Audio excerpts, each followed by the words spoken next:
Di video kali ini kita akan membahas sebuah film animasi yang berjudul Ronald the Barbarian. Film ini sendiri dirilis pada tahun 2011 yang lalu. Mungkin ada dari teman-teman yang sudah pernah menontonnya. Jadi tidak ada salahnya kita kembali bernostalgia pada film ini. Film bercerita tentang seorang pria bernama Ronald yang berasal dari suku Barbarian, di mana dia harus berjuang mengalahkan penyihir yang sangat jahat demi menyelamatkan semua anggota sukunya yang sedang diculik. Bagaimana keseruannya? Baiklah, tanpa berlama-lama lagi, mari kita mulai ceritanya. Kan pada zaman dahulu sekali dunia dikuasai oleh kegelapan. Ada satu makhluk jahat bernama Jal yang memimpin bangsa jahat Darkness. Mereka kemudian menindas dan menjadikan manusia sebagai budaknya. Kemudian muncullah sang kesatria yang bernama Crane. Dia adalah kesatria dari segala kesatria. Dengan membawa pedang para dewa, dia kemudian membebaskan semua manusia yang ditindas. Tapi dengan harga yang sangat mahal. Sebuah tombak kemudian menembus dadanya dan mengalirkan darahnya selama 7 hari 7 malam. 100 kesatria kemudian meminum darahnya. Darah itu kemudian meningkatkan kekuatan dan kemampuan mereka semua. Namun ada seorang kesatria yang hanya kebagian setetes darah Crane, yang mana itu hanya bisa memperbesar dan memperkuat torpedonya saja. Crane yang melihat itu kemudian sangat bangga dengan mereka semua. Dia kemudian mati dengan tenang dan damai. Dan itulah asal mula dari suku Barbarian, putra dari Crane. Bertahun-tahun pun sudah berlalu. Kita akan dibawa ke tempat suku Barbarian yang bertempat tinggal di sebuah benteng. Terlihat semua orang di sana memiliki tubuh yang sangat kekar dan sangat kuat. Itu berkat darah sang kesatria Crane yang diminum oleh leluhur mereka. Namun ada seorang pria yang bertubuh sangat kurus dan sangat ramping. Dia adalah Ronald, keturunan dari kesatria yang hanya kebagian setetes darah Crane. Karena berbeda dari yang lain, Ronald kerap dipandang sebelah mata oleh Barbarian yang lain. Namun walau begitu, sang paman yang merupakan ketua suku mereka selalu berusaha untuk melatih kemampuan Ronald dan selalu menyemangatinya. Suatu hari, seorang penjaga pos mereka melihat seseorang datang mendekat ke benteng mereka. Sang penjaga kemudian dengan cepat membunyikan trompet peringatan. Semua orang kemudian sangat panik dan langsung mengambil posisi berjaga-jaga dan juga memasang semua brigade pertahanan benteng mereka. Mereka berpikir kalau sebuah ancaman serius datang kepada mereka. Tapi ternyata yang datang hanyalah seorang pemusik jalanan biasa. Ronald kemudian berusaha menenangkan semua anggota Barbarian yang lain. Dia mengatakan kalau yang datang hanyalah pemusik yang ingin menghibur mereka, dan bukanlah ancaman yang serius bagi mereka. Akhirnya sang ketua suku pun membiarkan pemusik itu masuk ke dalam benteng mereka. Pemusik itu juga membawa seorang asistennya yang bernama Alibert. Di malam harinya, para Barbarian kemudian mengadakan pesta yang dihibur oleh sang pemusik bersama dengan Alibert. Ada juga Ronald di antara mereka yang terlihat kurang nyaman berada di tempat itu. Dia hanya bisa melihat Gorax menggoda gadis-gadis di tempat itu, dengan memamerkan krim sihir penghilang yang dapat membuat tubuhnya menghilang dan juga transparan. Sementara itu, di luar benteng mereka terlihat seseorang sedang mengintai benteng mereka dari kejauhan. Orang itu kemudian melaporkan apa yang dilihatnya kepada pemimpinnya yang bernama Pangeran Volkazar. Volkazar mulai melontarkan bola-bola api ke arah benteng mereka. Awalnya para Barbarian berpikir kalau itu adalah kembang api yang memeriahkan pesta mereka. Namun tidak sampai bola api itu menghujam mereka satu persatu. Kepanikan pun terjadi di antara para Barbarian. Secepat mungkin mereka berusaha memasang brigade pertahanan benteng mereka. Namun sayangnya banyaknya pasukan Volkazar berhasil mengepung mereka. Sampai kemudian Volkazar pun muncul di tempat itu. Namun sang paman tidak menyerah begitu saja. Dengan semangat berapi-api, dia langsung menyerang Volkazar dengan pedangnya. Namun pedangnya malah patah berkeping-keping saat mengenai baju jirah Volkazar. Sang paman pun tidak bisa berbuat apa-apa lagi. Dan seketika saja dia langsung dibunuh oleh Volkazar, tepat di depan mata Ronald yang tidak bisa berbuat apa-apa. Ronald sangat lemas tak berdaya melihat semua anggota sukunya yang sudah dibawa pergi. Sang paman yang ternyata masih hidup dan sudah sekarat kemudian memanggil dirinya. Di saat-saat terakhirnya, sang paman meminta Ronald untuk berjanji menyelamatkan semua teman-temannya. Dia memerintahkan Ronald pergi ke utara untuk bertemu dengan Oracle, seorang penyihir yang dapat membantu dirinya. Dan setelah mengatakan itu, sang paman pun betul-betul tewas di hadapan Ronald. Dari reruntuhan benteng mereka, Ronald menemukan kren tak terlihat yang dipakai Gorax di malam sebelumnya. Ronald kemudian bersiap-siap pergi ke utara seperti yang dikatakan oleh pamannya. Namun Alibert yang masih berada di situ meminta untuk ikut bersama Ronald. Dan setelah saling berkenalan, mereka kemudian memulai perjalanan bersama-sama. Berbagai medan yang cukup sulit mereka lewati bersama, hingga sampailah mereka di utara, tempat di mana Oracle berada. Setelah bertemu dengan Oracle, Ronald kemudian memperkenalkan dirinya dan dari mana dia berasal. Oracle kemudian menjelaskan kepada mereka siapa Volkajar, orang yang sudah menyerang mereka. Dia mengatakan kalau Volkajar adalah penyihir jahat yang dilindungi oleh kekuatan jahat bangsa Jaki Darnas, yang dulu sudah dikalahkan oleh Crane, sang kesatria bangsa Barbarian. Oracle menjelaskan kalau baju jira sihir yang dipakai oleh Volkajar tak dapat ditembus oleh benda apapun. Namun hanya ada satu benda yang dapat melukainya, yaitu pedang mahakota suci. Ronald yang mendengar itu malah mengatakan kalau pedang itu hanyalah cerita mitos belaka, karena pedang itu bahkan tak pernah ditemukan oleh siapapun.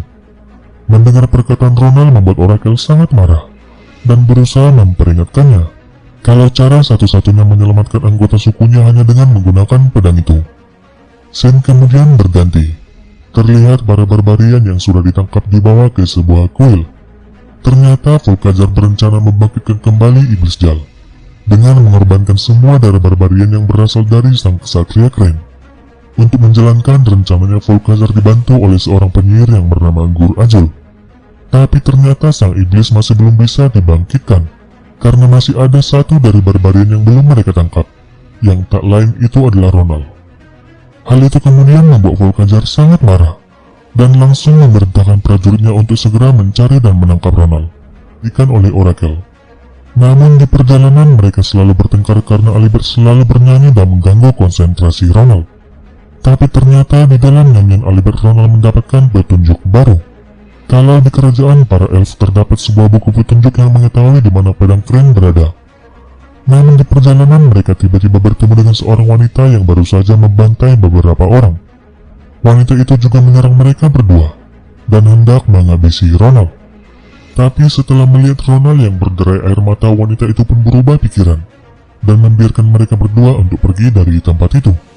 Alibert kemudian memujuk Ronald untuk mengajak wanita itu ikut bersama mereka. Tapi Ronald awalnya menolak usulan itu. Dia berpikir kalau wanita itu adalah seorang psikopat gila. Namun secara tak sengaja wanita itu mendengar kalau Ronald berasal dari Barbarian, dan secara mengejutkan dia setuju untuk ikut bersama dengan mereka. Wanita itu kemudian memperkenalkan dirinya yang bernama Jandra, dan dia sendiri berasal dari suku Skolmornes. Setelah itu Jandra kemudian membawa mereka ke sebuah kota yang tak jauh dari tempat mereka berada, untuk mencari orang yang dapat membantu mereka menuju kerajaan elf. Tak lama kemudian mereka pun sampai di kota itu. Mereka kemudian masuk ke dalam sebuah bar di kota itu, dan akhirnya bertemu dengan seorang pemandu jalan yang bernama Elric. Elric sendiri adalah seorang elf buangan. Setelah melihat Ronald tanpa pikir panjang, Elric langsung setuju untuk ikut bersama dengan mereka. Namun saat akan pergi dari tempat itu, para pasukan Volkajar berhasil menemukan mereka dan ingin menangkap Ronald. Dengan sigap, Jandra kemudian mengadang mereka, dan secara tak sengaja membuat tempat itu terbakar. Akhirnya mereka pun berhasil meloloskan diri. Singkat cerita, Elric kemudian berhasil membawa mereka menuju gerbang masuk kerajaan elf. Perlahan-lahan gerbang masuk kerajaan itu pun mulai terbuka, dan seakan-akan memberi mereka jalan untuk masuk. Namun Elric mengatakan kalau orang yang dianggap layak yang diizinkan untuk masuk. Jika tidak, maka dinding gerbang itu akan tertutup dan menghancurkan mereka semua. Mendengar itu, Ronald menjadi sangat takut dan membuat berbagai alasan. Dengan egonya, dia akhirnya berhasil memaksa mereka untuk mencari jalan lain masuk ke tempat itu. Namun tiba-tiba tanah yang mereka injak seolah-olah tak menerima mereka, dan mulai bergerak hingga melempar mereka masuk ke dalam jalur di dalam gerbang.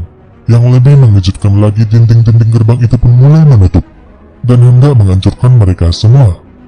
Sekuat tenaga mereka berlari menyelamatkan diri, dan akhirnya berhasil lolos dan masuk ke dalam kerajaan elf. Kejadian itu pun lantas membuat Jandra sangat marah kepada Ronald, dan memintanya untuk menyelesaikan masalah, bukannya menghindar layaknya seorang pengecut. Elric kemudian memperlihatkan kepada mereka kuil kebijaksanaan bangsa elf. di mana buku petunjuk lokasi pedang Crane berada di sana. Tapi sayangnya tempat itu dijaga oleh dua pemanah yang memiliki mata setajam silet. Bahkan seekor tikus pun tak luput dari pandangan mereka. Ronald kemudian berusaha memutar otak untuk bisa masuk ke tempat itu. Bak seorang kesatria dengan lantang dia kemudian mengatakan kepada Chandra akan masuk ke tempat itu seorang diri. Dia kemudian memperlihatkan krim tak terlihat yang dibawanya kepada mereka semua. Namun sayangnya krim itu tak cukup untuk mengelesi semua bagian tubuhnya, dan menyisakan torpedonya yang masih terlihat dan melayang-layang. Namun walau begitu Ronald tak patah semangat. Dia kemudian mulai berjalan masuk ke dalam kuil. Saat melewati kedua penjaga itu, Ronald hampir saja ketahuan. Tapi dia berhasil berkamuflase pada sebuah patung yang ada di tempat itu. Dan akhirnya dia pun berhasil melewati kedua penjaga itu. Dengan penuh perjuangan, Ronald kemudian memanjat masuk ke dalam kuil itu, melalui sebuah jendela yang terbuka. Saat sampai di dalam, Ronald sangat panik melihat tempat itu yang sangat ramai, dan terlihat seperti kantor percetakan pada masanya. Akhirnya Ronald pun sampai di puncak kuil itu, dan menemukan bukunya. Dia kemudian merobek selembar dari buku itu yang berisi petunjuk keberadaan pedang Crane. Namun sialnya dia malah terjatuh dari atap saat akan kembali, dan membuat kekacauan di tempat itu. Orang-orang di tempat itu pun mulai memburu Ronald, dan berpikir kalau torpedonya adalah seekor tikus. Namun lagi-lagi Ronald bisa meloloskan diri, dan kembali kepada teman-temannya. Elric kemudian mulai membaca dan menganalisa isi dari kertas petunjuk yang dibawa oleh Ronald, yang mana di kertas itu tertulis kalau pedang Crane terkubur di gunung keabadian, yang ternyata sangat dekat dengan tempat mereka berada saat ini. Sementara itu Chandra pun mulai terbuka dan berbaikan dengan Ronald. Itu dikarenakan dia melihat perjuangan Ronald saat masuk ke dalam kuil itu sendirian. Chandra pun mulai menceritakan asal-usulnya kepada Ronald. Dia mengatakan kalau tradisi mereka sendiri mengharuskan dirinya boleh menikah hanya dengan orang yang bisa mengalahkannya. Banyak pria yang berusaha mengalahkan Chandra, namun dia selalu memenangkan pertarungan, dan bahkan membuatnya semakin bertambah kuat. Dia kemudian hanya bisa melihat teman-temannya satu persatu mendapatkan pasangan, dan kini hanya menyisakan dirinya seorang diri. Para petinggi suku kemudian memerintahkan Chandra untuk berpetualang mencari orang yang bisa mengalahkannya, dan nantinya menjadi suaminya. Karena itulah dia kemudian ikut bersama dengan Ronald. Dia mendengar kabar angin kalau suku Barbarian adalah pejuang yang sangat tangguh. Dia berharap dapat bertemu dengan seorang Barbarian yang dapat mengalahkan dirinya. Namun saat asik bercerita, tiba-tiba mereka mendengar suara yang mencurigakan. Dan tiba-tiba seekor burung besar yang dikendalikan oleh prajurit Volkazar pun muncul di tempat itu, yang kemudian langsung menculik Elric. Mereka juga berhasil menangkap dan membawa Chandra dari tempat itu. Sementara Ronald dan Alibert yang tersisa berusaha melarikan diri. Mereka kemudian masuk ke dalam sebuah tempat di hutan itu, yang tak bisa dimasuki oleh burung-burung raksasa itu. Setelah itu Ronald kemudian hanya bisa melihat Chandra yang dibawa pergi oleh mereka. Namun masalah tak sampai di situ. Sialnya mereka terkena jebakan yang terpasang di hutan itu. Dan tiba-tiba sekelompok wanita seksi berbikini pantai menghadang mereka. Ternyata mereka adalah para wanita dari suku Amazon.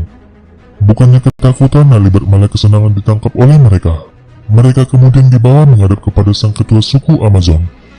Namun anehnya mereka berdua malah dianggap wanita oleh mereka semua. Begitu juga dengan sang ketua suku. Alibert kemudian menjelaskan kepada mereka semua kalau dia dan Ronald adalah pria. Mendengar kata itu mereka semua kemudian sangat terkejut. Dan tiba-tiba sang ketua suku dan wanita Amazon lainnya langsung menyembah mereka berdua. Sang ketua suku mengatakan kalau dewa telah mengabulkan doa mereka untuk mengirimkan pria kepada mereka. Dengan begitu, para suku Amazon akhirnya dapat meneruskan generasi mereka. Sang ketua suku kemudian memerintahkan anggotanya untuk segera membawa Ronald dan Alibert ke dalam kamar perjodohan suci. Hal itu kemudian membuat Ronald sangat panik, namun tidak dengan Alibert yang sangat kegirangan. Sang ketua suku kemudian memerintahkan anggotanya untuk memakai siramping Ronald terlebih dahulu, dan menyimpan Alibert untuk dipakai keesokan harinya. Saint kemudian berganti. Chandra yang tadi sudah ditangkap kemudian dibawa ke hadapan Volkazar. Namun secara mengejutkan Volkazar mengetahui kalau Chandra berasal dari suku Skolmarnes. Chandra kemudian berusaha melawan, dan berhasil melepaskan diri. Pertarungan pun terjadi di antara dirinya dan Volkazar. Namun sayangnya lagi-lagi senjata yang digunakan Chandra tak mampu menembus baju Jirah Volcajar. Chandra pun akhirnya berhasil dikalahkan dan kemudian hendak dibunuh. Namun tiba-tiba Volcajar mengurungkan niatnya untuk membunuh Chandra. Ternyata dia sudah mengetahui peraturan dari suku Skolmornes. Dengan liciknya Volcajar kemudian meminta Chandra untuk patuh kepadanya. Chandra yang tersadar akan hal itu kemudian tak bisa berbuat apa-apa. Sementara itu di tempat lain, para wanita suku Amazon sedang melangsungkan ritual sucinya bersama dengan Ronald. Setelah selesai dengan ritualnya, mereka kemudian mengembalikan Ronald ke dalam kamarnya. Ronald kemudian mengajak Alibert untuk segera pergi dari tempat itu dan segera mencari pedang sucinya untuk menyelamatkan Chandra yang sedang dalam bahaya. Namun Alibert malah menolak untuk pergi dan memilih untuk menunggu waktunya dipakai oleh para wanita Amazon. Hal itu kemudian membuat Ronald sangat kesal dan kemudian pergi meninggalkan dirinya. Tak lama setelah kepergian Ronald, Alibert pun mulai berpikir ulang dan menyesal atas apa yang sudah dilakukannya kepada Ronald. Dia kemudian berniat untuk menyusul Ronald. Namun tiba-tiba sang ketua suku Amazon mendatanginya dan ingin mengajarnya di atas ranjang. Alibert kemudian berusaha menolak godaan sang ketua suku dan kemudian langsung pergi melarikan diri. Dia kemudian bersembunyi dari wanita-wanita Amazon yang mengejarnya. Namun secara kebetulan dia malah bertemu kembali dengan Elric. Mereka pun pergi menyusul Ronald bersama-sama. Dia kemudian masuk ke dalam sebuah makam para barbarian terdahulu yang ada di dalam gunung itu. Dan akhirnya dia pun menemukan pedang yang dicarinya bersama dengan jasad keren yang sedang memegangnya. Ronald lantas mengambil pedang itu tanpa ada masalah. Dia yang merasa bangga mendapatkannya kemudian mulai memainkan pedang itu. Namun pedang itu malah terlempar dan terlepas darinya. Dan tiba-tiba Chandra pun muncul di tempat itu dan kemudian langsung mengambil pedangnya. Sesaat kemudian Volcajar juga sampai di tempat itu dan secara mengejutkan Chandra memberikan pedangnya kepada Volcajar. Hal itu kemudian sangat mengejutkan Ronald. Dia pun akhirnya ditangkap dan dibawa pergi. Sedangkan Alibert dan Elric yang baru sampai di tempat itu hanya bisa melihat Ronald yang dibawa pergi dari kejauhan. Singkat cerita, Ronald akhirnya sampai di kuil di mana semua teman-temannya ditahan. Sang penyihir kemudian mengambil sedikit darah Ronald dan menggabungkannya dengan darah barbarian lainnya. Sementara itu Alibert dan Elric juga sampai di kuil itu. Mereka kemudian menyamar sebagai prajurit masuk ke dalam kuil itu. Saat di dalam, Alibert melihat Ronald yang sedang digiring menuju altar persembahan. Dia kemudian mendekati Ronald dengan berpura-pura menjadi pengawal dan bertanya di mana pedang keren berada. Ronald kemudian memberitahukan di mana pedang itu disimpan. Setelah itu Alibert lalu pergi mencarinya. Namun ada pengawal yang sedang menjaga pedang itu. Tapi Alibert dengan tingkah konyolnya dapat mengelabui kedua penjaga itu. Sementara Ronald dan para barbarian lainnya sudah sampai di altar persembahan dan ritualnya pun segera dimulai. Sesaat kemudian Alibert juga sampai di tempat itu. Dia kemudian langsung melepaskan Ronald dan memberikan pedang itu kepadanya. Namun seorang pengawal melihat apa yang sedang mereka lakukan. Ronald kemudian mencoba melawan penjaga itu dengan pedang sucinya. Namun yang terjadi, secara tak sengaja Ronald berhasil membebaskan semua teman-temannya. Para barbarian pun mulai bangkit dan melawan.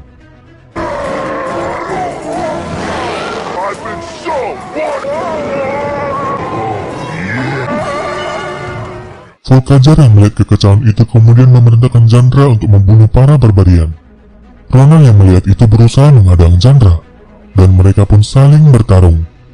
Namun apa daya, Ronald bukanlah tandingan bagi Chandra.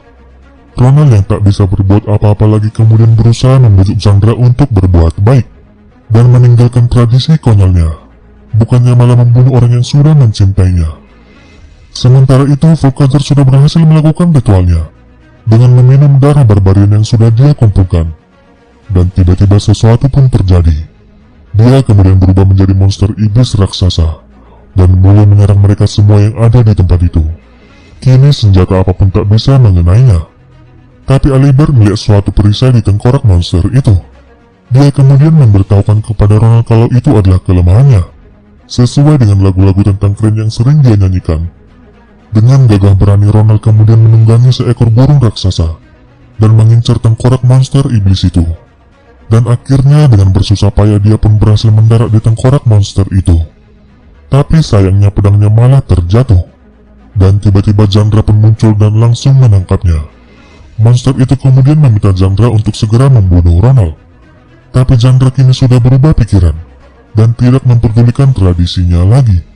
Dia malah berbalik menyerang monster itu. Namun sayangnya dia malah ditangkap dan hendak diremas sampai mati. Tapi Ronald yang melihat itu tak tinggal diam. Dia kemudian mulai memanjat monster itu. Begitu juga dengan barbarian yang lain tak mau hanya menonton dan berdiam diri. Mereka mulai bersatu dan membantu Ronald melawannya. Dengan bantuan teman-temannya, Ronald kemudian berhasil mencapai kepala monster itu.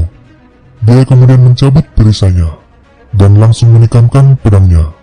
Dan tiba-tiba monster itu pun hancur dan menghilang seketika. Namun harga yang dibayar oleh Ronald sangatlah mahal. Chandra dan barbarian lainnya mendapati Ronald yang tak bisa terbangun. Mereka pun sangat bersedih dan memberikan penghormatan terakhirnya kepada Ronald. Tapi sesaat kemudian, Ronald ternyata masih hidup karena dia hanya tak sadarkan diri. Mereka pun sangat senang dan akhirnya kembali ke benteng tempat tinggal mereka. Di tempat itu mereka pun mengadakan pesta untuk merayakannya. Akhirnya para barbarian yang lain tak lagi memandang remeh kepada Ronald, dan film pun berakhir. Oke teman-teman, demikian alur cerita dari film Ronald the Barbarian. Ada sedikit pelajaran yang bisa kita ambil dari film ini. Kita tidak sepantasnya menganggap remeh dan rendah orang lain karena kekurangan yang mereka miliki. Seperti Ronald yang berbeda dari teman-temannya, karena dia memiliki tubuh yang sangat kurus dan sangat ramping. Tapi walau begitu, tekad kuat dan besarnya perjuangan Ronald ternyata sebanding dengan torpedonya. Baiklah teman-teman, sampai di sini video kita kali ini. Kalau kalian suka dengan video ini, jangan lupa klik tombol subscribe dan juga notifikasinya. Saya